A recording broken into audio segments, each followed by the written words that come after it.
हरे कृष्ण। फाल्गुन मास कथा श्रृंखला में आप सभी भक्तों का हृदय से स्वागत है।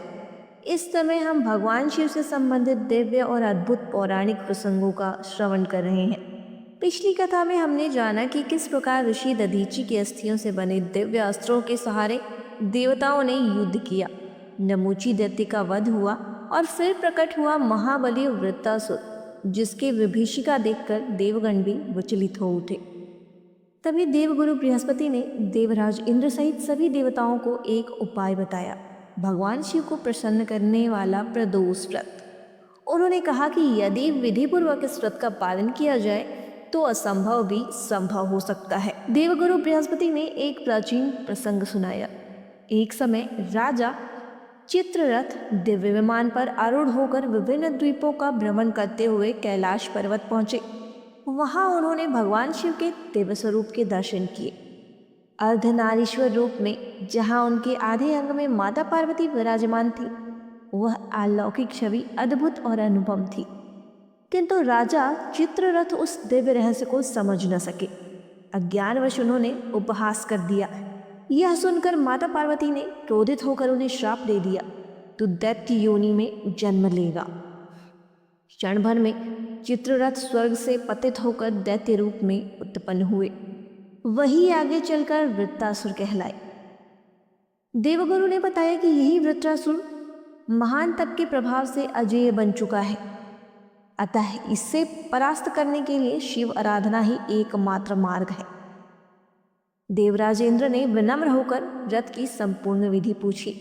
तब बृहस्पति जी ने बताया, कार्तिक मास में शनिवार की त्रयोदशी का विशेष महत्व है।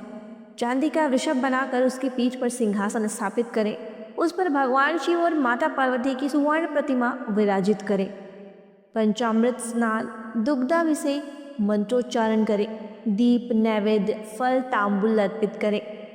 रात्रि में जागरण, भजन, कीर्तन और नृत्य द्वारा भगवान सदाशिव का पूजन करें। बृहस्पति जी ने कहा, जो पुरुष विधि पूर्वक यह उद्यापन करता है उसके समस्त कार्य सिद्ध होते हैं। इंद्र ने विधि अनुसार प्रदोष व्रत किया। तत्पश्चात देवताओं और दैत्यों के बीच भयंकर युद्ध छिड़ गया। आकाश और पृथ्वी दोनों उस घमासान से कांप उठे।